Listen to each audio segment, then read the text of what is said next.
On today's show, Jason and I are asking each other questions in an attempt to step up our interviewing game. We're trying to keep this really interactive, so if you have any comments, do so below. You're going to love the show. Check it out right now.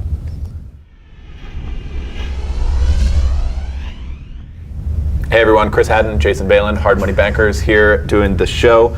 And recently we have been doing a somewhat new content series, at least it's been more volume than in the past, where we're doing more interviews, expert interviews with real estate people, entrepreneurs, other people.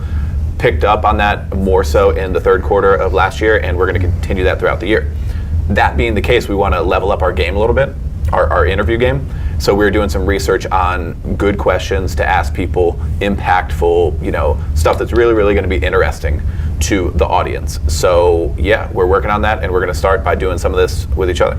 Yeah, a lot of the interviews that we just did in the past were kind of right off the cusp, and and it was like, cool, well, let's talk about this. And then we got kind of good at some good interview questions, but then, as you know, we contribute to a bunch of different outlets, and they sent us a list of here are some really good interview questions that a lot of our viewership wants to see. So we printed them out, we got them right here, and we went through them and we're like, these are all really good questions. And some of these questions, we've never really asked people, so why not start by asking each other, business partners, a few questions, and I think you get a lot from it. So cool. Well, you want to ask me the first question? Well, let's do like 2 or 3 questions each, and okay. I bet we get some good responses. I'm happy to start. Okay, what is one productivity tip that you swear by? Jason Balin. A productivity tip that I swear by.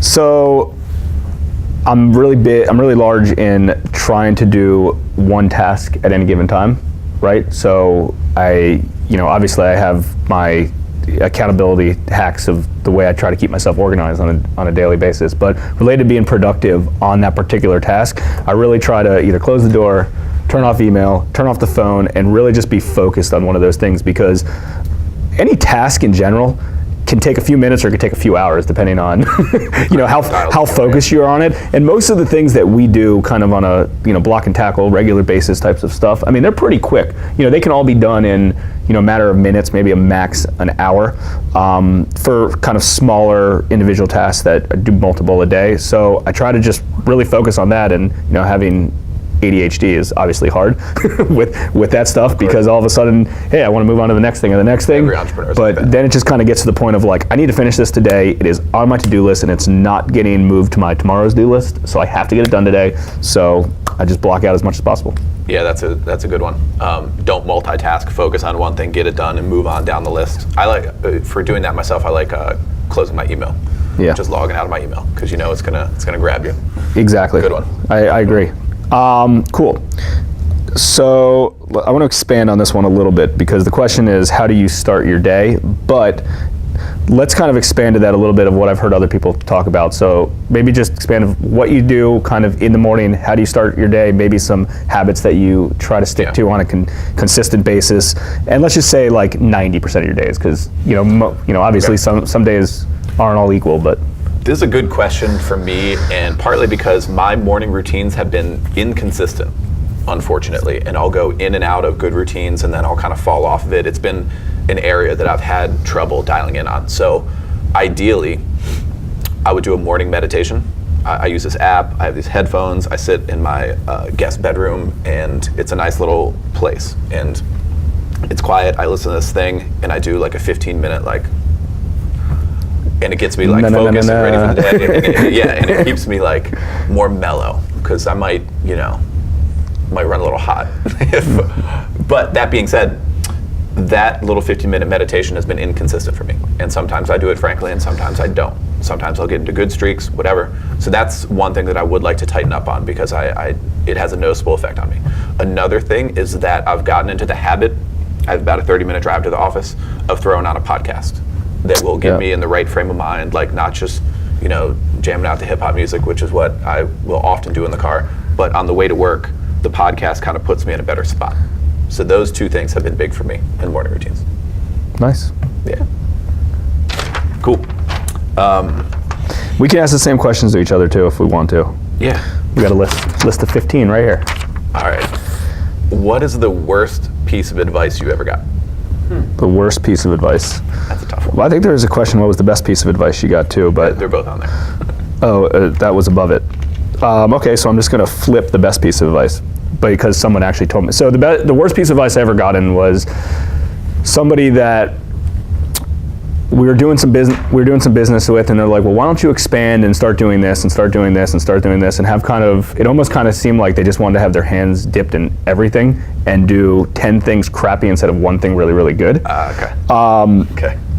And kind of to flip that to the best piece of advice, I mean, it's kind of one conversation, but it's really just stick to what you're good at, stick to what you know, stick to what's working, instead of, and this isn't just one person, but it's always like, hey, you guys are in the real estate space, you guys are doing good on the lending side, you flip properties, you do other stuff, why don't you start doing this, and then why don't you start doing this, why don't you start doing this? You have the resources to do it. It's like, hey, that's just not what we do. Like, we're focused on this, and it's effective, and it's good and successful. And again, don't get me wrong, it's not that you don't want to expand and take on new opportunities and things like that, but at the same time, you want to make sure you really have a good grasp on that one thing. And how many times do you see like emails coming over from like a mortgage broker, and it's like, hey, I broker loans, I sell real estate, I buy stuff, I do 8 different things poorly. I do something with multi-level marketing. Hey, do you want to have a party at our house and I'll sell Arbonne or whatever the heck it is. Like, they just do everything. Right. Like, they have literally a list of like 10 or 20 things, and just straight off the bat, it's like you're doing all of those really badly. So the worst piece of advice has always been, and this was an easy question because I always remembered. It's like, well, why don't you do this, and this? You already kind of have the skill sets to do that. And it's like, because I'm hyper focused on the one thing that we do really, really well, and kind of expand based off that. Nice, I like that one. Probably agree with that. For sure I do. Okay. When you were a kid, what did you want to do when you grew up? We talked a little bit about this in the book, and I think you and I had a similar opinion that we didn't 100% know what we wanted to do, but we were pretty clear about what we did not want to do. Yeah. Which was a lot of the, just standard type stuff that you hear about growing up, regular job, work for a big company or maybe the government or whatever. Not that there's anything wrong with that at all, but I knew that didn't feel right to me. And it took a while to clarify that. Like, when I was a kid, a teenager, even in college, like, I wasn't sure where I fit in until we started doing our own thing, until we started a company, and then I was like, this is me, right? Yeah. So that's a tough question for me, because for a long time I really didn't know. But luckily we ended up in a good spot, so no complaints. That worked itself out on its own with plenty of time and thought and some trial and error too. Yeah, I knew I wanted to be my own boss, because to this day I still don't like when people tell me what to do, and it's tough, even if they're right.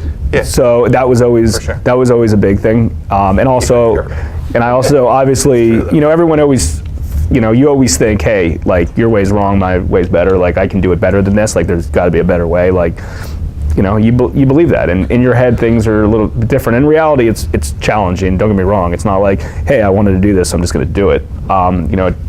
But I knew I wanted to kind of own something, and mine was more in the sports realm, sports arena, because that was our number one thing, big into sports. Sure. That was all we knew.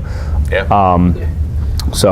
And it was like, well, I want to make a lot of money so I can go buy my own Nintendo, so I don't need my parents to buy a Nintendo. So it was along those lines. You just didn't exactly know what, because it wasn't clear enough. So okay. What does work-life balance mean to you?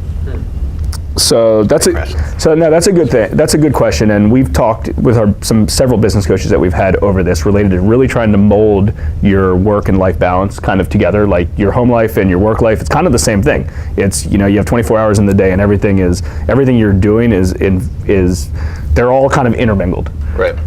They're all kind of intermingled, and there's a few different ways I guess you can kind of phrase or describe kind of what work-life balance is. And lately, although you pretty much were the one that stated this, work from work, home from home, like, that does kind of sum it up. I've been trying to be more of that, and I've been trying to be kind of more of that lately. And obviously it also depends on like what you're doing on a regular basis. Like, my mind is always on growth and work, personal finance related stuff. Like, my mind's always there. If I'm if I'm, in the office or not in the office. That being said, there's a lot of things that transactional types of stuff just based on man hours, like I probably did 12 hours worth of transactional stuff 5 years ago on a daily basis just because that's what we had, right? So leave the office and do stuff there. Now that's not the case, and it also depends on where you are with life and family and what you can do at night. I mean, I've been catching myself lately trying to get back into doing some more transactional types of things and more work kind of from home. Just because, I don't know, 2017, I've got this like growth spurt of, hey, I want to go kill it again. And like I'm really motivated to do it. So I want to spend, the 2 or 3 extra hours a day doing that, which adds up to a lot of time over a day, a week, a month, or a year type of situation. But I try to separate kind of the two, but unfortunately just the way my brain and my brain works, I'm constantly thinking about business stuff, personal finance stuff, growth stuff. That's just the way it's wired, unfortunately. Yeah, that's all I think about. Unfortunate, people are wired in their certain way. And I'm similar for the most part, but there are definitely some times where I don't want to check my email because whatever's going on in there, I don't want to be pulled into that. And like I was thinking about some of that over the holidays when I had some family in town, and I was juggling that and getting some work done, and balance is always a tough thing. That's why it's an interesting question, important conversation. But there are some times that I don't want to get sucked into that because it's going to take away from here and it's going to like change what I'm thinking about. And sometimes where I want to be focused on, just straight up work stuff. So that's kind of where the work from work, home from home thing came. But I do the same thing. I'll pull out my computer at night and it also depends on, what your day-to-day activities are. I mean, if it's all like, if you're just playing defense all day and if negative stuff, like no one wants to take out their computer. But if it's positive stuff, right. I mean, the majority of the reason I don't is because a lot of the stuff I do, I need really like mental power for. So it's one thing if I got to do like a 10-minute task, but if I got to, write a blog post or do something that I really need to focus for 30 or 40 minutes, it's hard for me to do that at home. I'm just not in the right mindset for it. And then I know I just literally check that on my to-do list of like, do all these first thing in the morning, and I bang them out like clockwork, and it's so easy to do it here. Yeah. And so I do pick of like what I'm going to spend my time on and what I'm not going to spend my time on. And if it's a task that's longer, I typically won't do it at home just because it's challenging. Good deal. Do I have one more question for you? Yes. Have you asked me 3? Yeah. Okay. What's a book that you always recommend to people and why? That's another one that comes up a lot. I would probably go with The 4-Hour Workweek by Tim Ferriss. Came out in 2007 or so. One of the reasons why it was a really pivotal one for me and for us, I think, is because it came out right around the time we were starting HMB. And the 4-Hour Workweek flipped a lot of what people think about work and business and everything else on its head. That things can be outsourced, done remotely, done in less time. Don't focus on the hours you're working for a day, focus on the things that get done, which expanded out into a lot of other stuff that we wrote about and everything else in the book and, blogs and everything over the years. So I've recommended that book. I've purchased it and given it to people. That would probably have to be number one for me. If you ask me on a different day, I might say something different, but that one's way well, I mean, I think the big lesson behind the 4-Hour Workweek is like, forget the title says, hey, you're going to be working, I only want to work 4 hours a week, because it doesn't matter what industry you're on, what you do, how much money you make, or, your role in a company. It doesn't matter. The purpose of it is a much higher level of, listen, rethink about some of the things that you're working on a regular basis. Maybe you can have somebody else do some of these things. Like, nobody here is working a 4-hour work week, right?